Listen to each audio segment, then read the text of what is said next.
I believe it's page 31 in the PDF file for the BCA lab report. They compared item 31, a bullet fragment, against the test-fired bullets from item 1 and item 57. They were performed, and the results were the following. Item 57 against 31 showed the presence of matching features.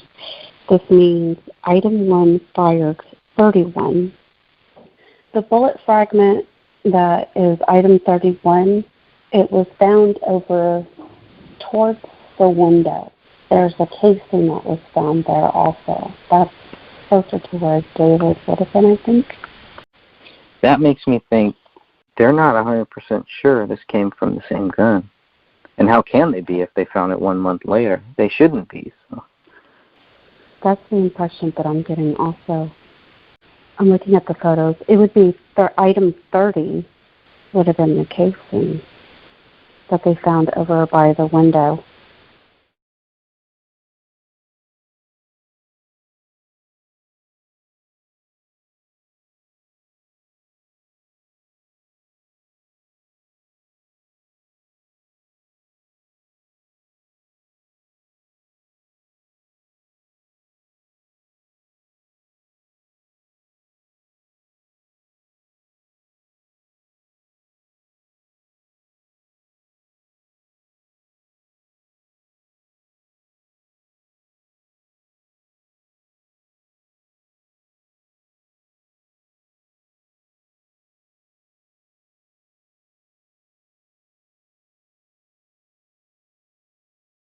Item 2, the cartridge case. Edge of the carpet and recliner in living room. Item 3, cartridge case by the small stool in the living room. Item 7 is a live round.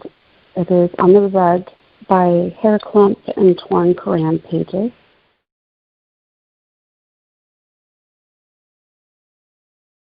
Item 9 is a cartridge case on the rug by the Quran page.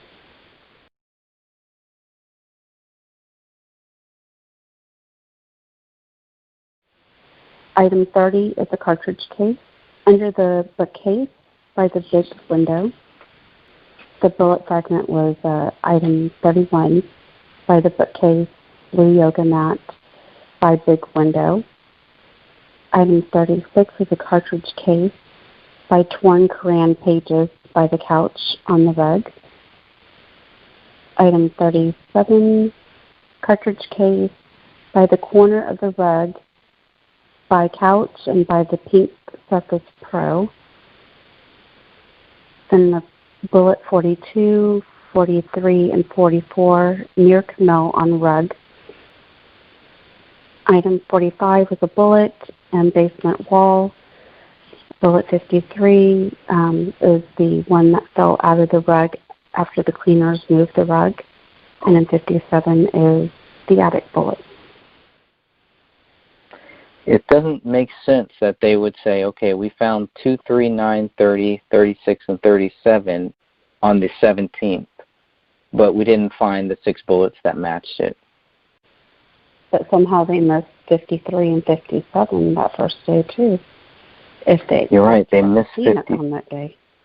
Yeah, you're right. They missed 53 because they found 53 a couple days after.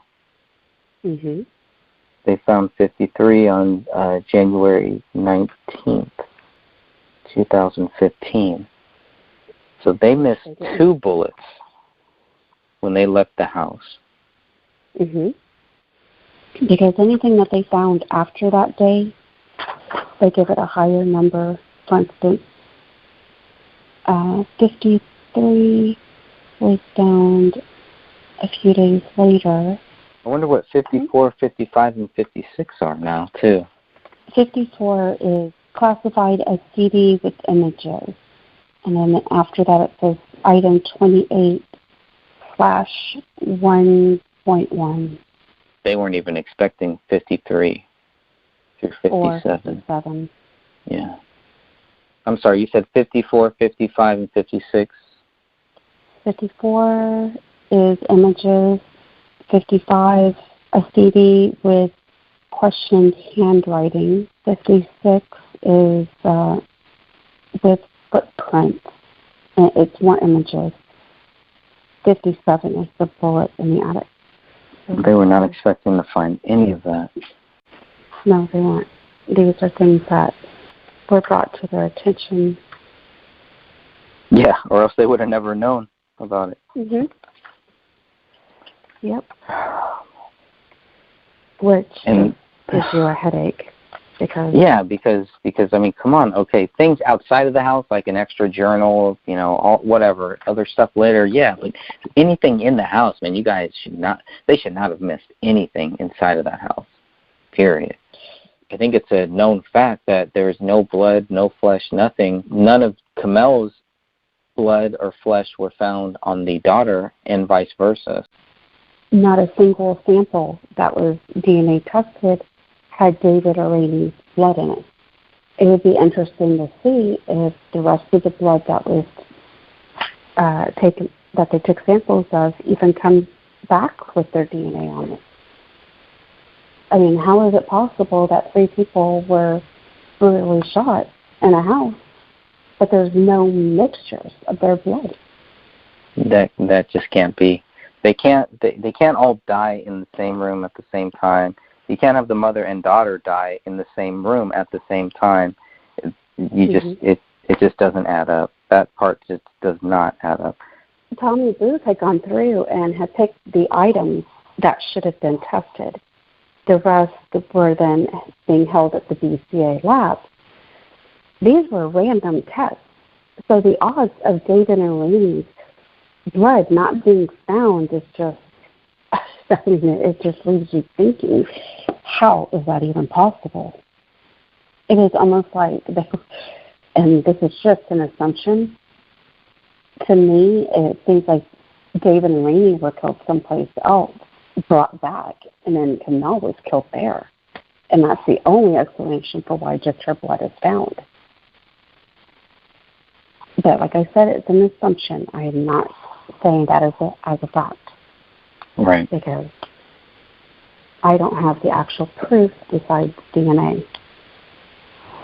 Well, and is there any of David's blood, any of his flesh, found on any of the other 2? No. No. The only DNA found of David is on the gun and the magazine. And then there's touch DNA that was on the bullet in the attic and the knife. When you touch something, you leave hundreds of little skin cells. Logically, if he stepped in her blood and left footprints, there would be DNA from him if he was barefoot. There would be. Skin cells will be in there. Just like the wall. Unless he wore gloves and he wrote on that wall, his DNA would have been in those samples. Especially because he's like rubbing against the wall. There's no fingerprints. How do you tie it to David Crowley? That's right. Unless gloves were worn or if they used some type of item to write it with, but they didn't take the scarf into evidence. So right. I know that several people had discussed the scarf that looked bloody. That was never taken in evidence, so I'm fairly certain it no longer exists. Which is crazy. I mean, come on. Yeah, I agree. Why not test the clothing?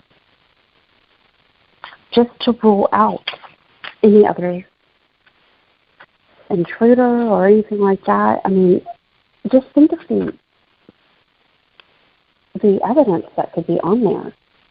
Not only would there have been the gunshot residue, but they would have also shown other DNA.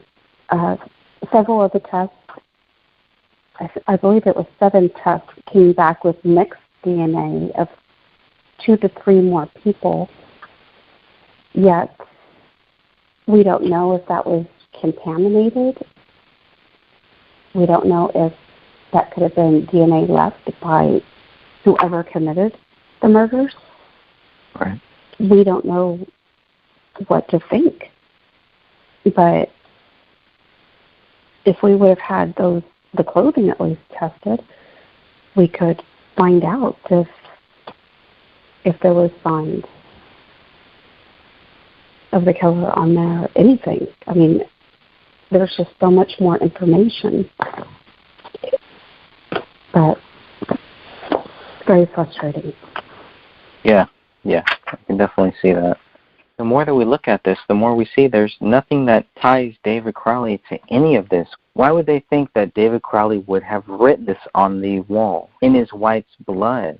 The cement to Allah now on the post or on the notepad, I don't believe that the now was even written by David. I believe it was written by another person. His N's are completely different. The O is different. The W. He writes his N's in almost like a lowercase kind of rounded N. That one, it looks like it was written by a left-handed person. There's different things throughout the crime scene where you sit there and you look at it, and it's like the person who wrote the now on that note, I'm fairly certain is the one who wrote on the wall. Some of the writing just lines up with it, the angle. I've come to the conclusion that David didn't do this, even in the reports. Detective Bone, he states over and over that no forced entry, there was no signs of struggle, no apparent missing items. So the only conclusion he can come up with is the fact that David did this, because he didn't see signs of forced entry. And then you're thinking to yourself that the back door was left open? Why would there be forced entry? Like the Submit to Allah, which is really, really weird, was spelled one way, and then you look at the wall, and the Allah Akbar is written in a different way than the Allah is on the notepad. Right. David, from all reports, he was very consistent in the things that he did. So why would he spell Allah one way and Allah a different way on the wall? I think I can say with certainty that this was not an Islamic hit. But could it have been something made to look like one? Oh yeah. And then the other question is, well, was that David who made it, who wanted to make it look like something that it wasn't? I have thought about that. I just don't see the rationality behind it, but I also don't see the rationality of killing your wife and child. Right. Which is why they had to make him look crazy. They had to make him look crazy, or else then it's like, well, there's no way he would have done this. So they had to go to that crazy point. And the fact that they did it so early and so soon was just strange. Very, very strange. It was within hours that they came to that conclusion. I'm almost fairly certain that they came to that conclusion as they walked into the house, starting from the 911 call. Yeah, that's where they got the first line. I think, like I stated before, the really big thing that keeps bugging me is the lack DNA or mixture DNA found in Camille's blood. Right. Still bugs me. The odds of their blood not showing up at all. If they were killed in that same general area, it should be there. Yeah. And it's not. How does it not beg the police? How are they not questioning it? I think they just wanted to close this case.